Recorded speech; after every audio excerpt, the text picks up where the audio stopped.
Марго Робби. Марго Робби называют голливудской Золушкой и живым воплощением Барби. Малоизвестная австралийская актриса покорила мир после роли Наоми в нашумевшем фильме Мартина Скорсезе «Волк с Уолл-стрит». Но больше всего она запомнилась зрителям как исполнительница роли Харли Квинн, подружки Джокера из киновселенной DC. Как живет известная актриса и каким был ее путь к славе, вы узнаете прямо сейчас. Это видео мы сделали по просьбам наших подписчиков. Микс-шоу представляет Харли Квинн. Как живет Марго Робби и сколько она зарабатывает. Марго Элис Робби родилась на золотом побережье Австралии, в прибрежном городе Голд-Кост, который является известным туристическим центром. Но все детство девочка провела на ферме дедушки и бабушки в маленьком провинциальном городке Долби. Отец, фермер Майк Робби, ушел из семьи, и матери Саре Кеслер пришлось самой поднимать на ноги 4 детей – старшего Лаклана, Марго, младшего Кэмерона и малышку Аню.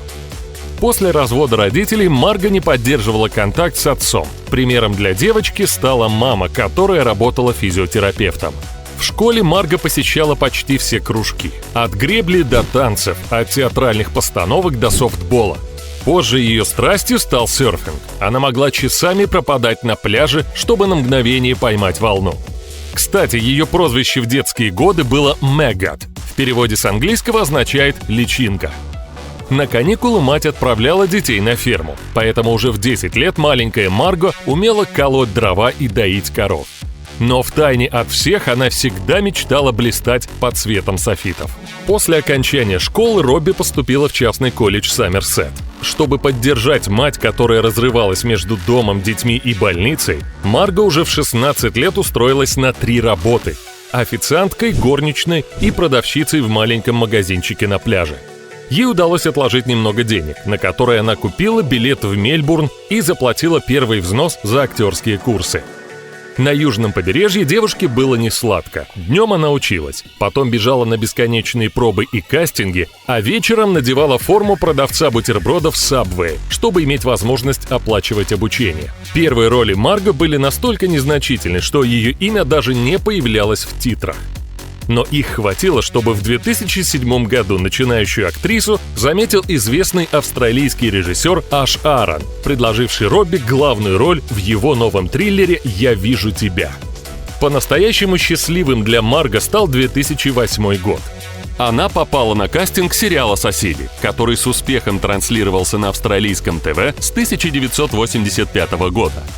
Девушка не надеялась получить роль, поэтому сразу после кастинга умчалась с бойфрендом в 5-недельный отпуск на другой конец света. Влюбленные прилетели в Канаду, чтобы покататься на сноуборде. Не успев покорить канадские вершины, Марго получила СМС, в котором сообщалось, что теперь она Донна Фридман, один из новых персонажей популярного сериала. Уже через 2 дня Робби снова была в Австралии. Съемкам в мыльной опере актриса посвятила почти 3 года, проводя под прицелом камер 5 дней в неделю по 17 часов в день. Последний эпизод с ее участием вышел 26 января 2011 года. Роль студентки-модельера принесла актрисе 2 номинации на престижную премию Australian Ladger Awards. Далее последовали роли и в других австралийских проектах. В 2011 году Марго Робби отправилась покорять Голливуд. Ей пришлось оставить не только всех родных, но и расстаться со своим бойфрендом Мэтью Томпсоном, с которым она познакомилась еще в школе. В интервью местному изданию молодой человек заявил, что быть первой любовью голливудской знаменитости – это круто. Робби и Томпсон часто встречаются, когда звезда приезжает на родину. Но в США никто не ждал австралийку с распростертыми объятиями, и снова начались бесконечные кастинги. Актриса пробовалась на роль Эбби Сэмпсон в сериале «Ангелы Чарли», но продюсеры отдали предпочтение Рэйчел Тейлор. Тем не менее, руководство Sony Pictures Television не оставило без внимания заявку эффектной блондинки, и ей предложили одну из основных ролей в новом проекте Pan American о жизни одноименной авиакомпании. Мне нужно готовиться к посадке. Сериал был закрыт после 1-го сезона из-за низких рейтингов, но роль стюардессы Лоры Кэмерон стала для Робби путевкой в большое кино. В 2012 году Ричард Кертис предложил Марго роль в фильме «Бойфренд из будущего», за который она получила гонорар $410 тысяч. Тим, спину мне намажешь? Легко. Сейчас. Пару секунд. Чудно. А через год талант молодой австралийки покорил Мартина Скорсезе. О том, кого именитый режиссер выберет на роль горячей блондинки, в его новый проект «Волк с Уолл-стрит» гадал весь Голливуд. Марго отправила Мартину свое портфолио без особой надежды и, как в случае с «Соседями», улетела на другой континент, в Британию, праздновать бриллиантовый юбилей правления королевы Елизаветы II.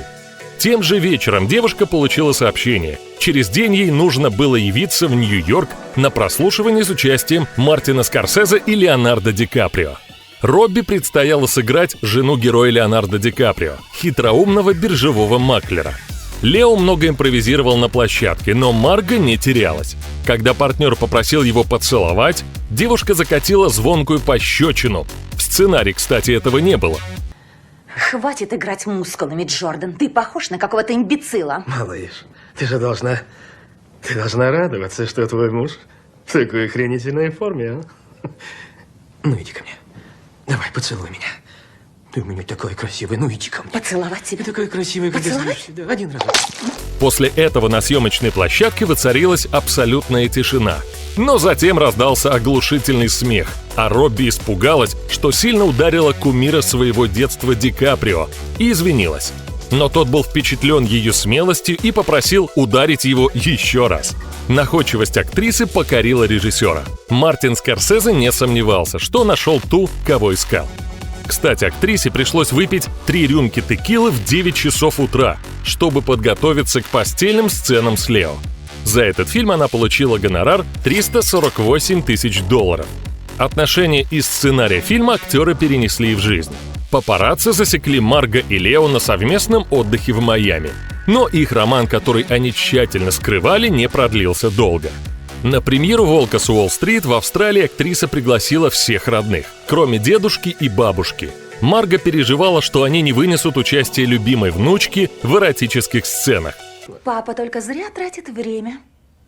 И с этой минуты я буду ходить по дому только в очень коротких юбках. Сняться в купальнике, нижнем белье или вовсе без всего она не считает зазорным. Это только нюанс профессии. После сотрудничества с Мартином Скорсезе о Марго заговорили. Она начала появляться на обложках глянцевых журналов, в частности Esquire. Попала на верхушку рейтингов самых сексуальных звезд Голливуда. Тем не менее, актриса отказалась сниматься в Playboy, несмотря на предложенный ей солидный гонорар. По ее словам, отказ был мотивирован тем, что она готова обнажаться только в художественных целях. К каковым не относятся фотосъемки для мужских журналов. В 2013 году на съемках мелодрамы «Фокус» у нее случился кратковременный роман с партнером по фильму Уиллом Смитом. Кто был копом «Шаловливой ручки»? О, он был настоящий. Просто мимо проезжал. Он лапал убитую горем вдову. Он не удержался. Ты потрясающе выглядишь в этом платье. Почти в это же время актриса начала работать над фантастическим триллером «Z значит Захария», за который получила гонорар $667 тысяч. Во время съемок она завела непродолжительную любовную интригу с арт-директором Генри Эйткином. Но их связь ограничилась лишь временем, отведенным на съемочный процесс. На съемках фильма «Французская сюита», за который она получила гонорар $457 тысяч, Робби познакомилась с Томом Акерли, и вскоре они начали встречаться. Том всего-навсего ассистент режиссера. Но уже популярную тогда актрису это ничуть не смутило. И к концу 2016 года, через 2 года после начала отношений, пара решила оформить их официально на родине актрисы, в Австралии. В том же году выходит комедия «Игра на понижение», где Марго снялась с Кристианом Бейлом, Стивом Кареллом, Райаном Гослингом и Брэдом Питтом. Марго Робби в пенной ванне вам все объяснит. Ипотечные облигации Льюиса Раньери были потрясающе доходными для больших банков. К ним плыл миллиард за миллиардом. Затем Робби появилась в образе подруги Джокера в блокбастере «Отряд самоубийц». Как-то еще умудритесь достать меня? Угадайте. Умрете. А у меня прескверный характер, я просто предупреждаю. Леди, заткнись! В фильме о суперзлодеях расширенной вселенной DC также сыграли Уилл Смит, Джай Кортни, Джаред Лето и Кара Делевинь, которая была главной претенденткой на роль Харви Квинн, но в итоге роль получила Марго Робби. Делевинь же досталась партия чародейки. Чтобы вписаться в образ, Робби пришлось не только улучшить физическую форму, но и освоить акробатику и элементы воздушной гимнастики. Кинолента удостоена одного Оскара. Кстати, ввиду мрачной атмосферы фильма на съемочной площадке постоянно дежурил специально нанятый психиатр. Большая часть занятых в фильме актеров, включая Уилла Смита и Марго Робби, сделали себе татуировку «Сквад» в знак причастности к работе над фильмом. Продолжение этой киноленты запланировано на август 2021 года. По словам актрисы, ей никогда не нравился ее персонаж Харли Квинн. Неприязнь возникла у нее при первом прочтении сценария и усилилась при дальнейшем рассмотрении черт ее героини. Но все это не помешало Робби качественно воплотить данный образ на экране. В июне 2016 года с участием актрисы на экраны вышла приключенческая лента «Тарзан. Легенда». Марго исполнила роль Джейн, супруги главного героя Тарзана, которого сыграл Александр Скарсгард, и с которым у актрисы также были романтические отношения во время съемок, еще до ее свадьбы с Томом Акерли. Еще один проект, пополнивший фильмографию Робби – драматическая комедия «Репортерша» об американской журналистке, прибывшей по заданию в Афганистан. Главные роли в фильме помимо Марго получили Тина Фей и Мартин Фриман. В 2017 году вышли два новых фильма с участием Робби: «Прощай, Кристофер Робин», Война кончилась. И чем я теперь занимаюсь? Своим ремеслом, ты пишешь пьесы. и «Тоня против всех». Скажите мне уже в лицо, что просто никогда не поставите мне по заслугам. Некоторые девочки здесь накатали больше опыта. А мне посрать, я откатала лучше них. В котором Марго сыграла скандальную фигуристку Тоню Хардин. К роли актрису тренировала фигуристка Сара Кавахара. Несмотря на все тренировки, Марго Робби не смогла самостоятельно выполнить тройной аксель, которым была известна Тони Хардин. Но по большому счету в мире очень мало людей, способных выполнить такой трюк. И, как правило, это профессиональные спортсмены. Для фильма же эта сцена была создана при помощи компьютерной графики. За главную роль Марго Робби получила свою первую номинацию на «Оскар». В 2018 году актриса появилась в криминальном триллере «Конченая». Я стравлю заинтересованные стороны между собой, как голодных крыс в клетке. А ты полюбуешься этим сквозь прутья. Дай мне 2 недели. И в ужастике «Правила бойни». Также приняла участие в озвучивании мультфильма «Кролик Питер», продолжение которого выйдет в конце 2020 года. Не менее интересным для актрисы стал образ Елизаветы I в драме «Две королевы». Я завидовала.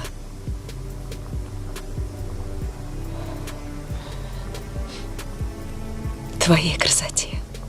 Перед каждой съемкой Робби накладывали сложный грим, который превращал красавицу-блондинку в женщину с редкими рыжими волосами, с лицом изуродованным оспой. Марго ничуть не смущали перемены во внешнем облике, ведь это шанс сломать стереотип, что симпатичная девчонка годится только в подружке брутальным мужчинам. В роли Марии Стюарт предстала Сирша Ронан. Что интересно, на съемках фильма, которые длились не один день и не одну неделю, Марго Робби и Сирша Ронан увиделись только один раз. Это был последний съемочный день Марго и первый съемочный день Сирши. В 2019 году Робби сыграла свою коллегу с трагичной судьбой, актрису Шерон Тейт, жену Романа Полански, ставшую жертвой банды Чарльза Мэнсона в фильме Квентина Тарантино «Однажды в Голливуде». Перед съемками Брэд Питт ей сообщил, что ни на одной площадке не будет так весело, как у Тарантино, так как он совершенно не соблюдает профессиональную иерархию. Квентин дружит со всеми. В том же году в прокат вышла биографическая драма «Скандал». Он говорил и говорил. Говорил и говорил. Хорошая девочка. Хорошая девочка. Ты заработаешь эту должность. В которой актриса снялась в компании знаменитой соотечественницы Николь Кидман и уроженки ЮАР Шарлиз Терон. За этот фильм Марго получила 2-ю номинацию на «Оскар». В начале 2020 года состоялась премьера криминального боевика «Хищные птицы. Потрясающая история Харли Квинн». Я могу вам помочь? О, да, можете. Я пришла сообщить об ужасном преступлении. И что же это за преступление? Вот это! Первый фильм про команду супергероинь, снятый женщиной. Режиссером боевика выступила Кэти Янь. Для нее это второй полнометражный фильм в биографии. Марго Робби выступила продюсером ленты и не просто платила деньги, а активно участвовала в создании истории. Кстати, несмотря на то, что актриса освоила катание на коньках в фильме «Тоня против всех», для сцен на роликах ей потребовался дублер. Робби рассказала, что ей повезло сотрудничать со всемирно известным каскадером Рене Манимейкер, которая взяла на себя самую сложную акробатику Харли. В фильме у Квинн самый необычный питомец, какого только можно себе представить. Это гиена по кличке Брюс. Угадайте, в честь кого имечко. Я назвала его Брюс в честь милашки Брюса Уэйна. Но вместо гиены снимался огромный дрессированный пес, которого превратили в хищника с помощью компьютерной графики. За этот фильм актриса получила гонорар $10 миллионов. В будущем мы сможем увидеть Марго в роли Харли Квинн в таких кинолентах, как «Сирена Готэм-Сити» и «Харли Квинн против Джокера». Также запланирован выход в фэнтези «Безымянный проект Барби», криминальной драмы «Жестокий талант» и военного триллера «Руины» с Марго Робби в главной роли. В феврале 2020 года актриса решила пригласить Меган Маркл и принца Гарри к себе на ужин. Робби рассказала, что давно знает принца Гарри и поддерживает их с Меган решение уйти от королевских обязанностей и начать самостоятельную жизнь. Марго и принц Гарри познакомились в 2015 году на вечеринке у модели Сьюки Уотерхаус. Их представила Кара Делевинь. Сначала Робби не узнала Гарри и приняла его за Эда Ширана. По слухам, принц даже пытался за ней ухаживать. Сейчас капитал актрисы составляет $23 миллиона.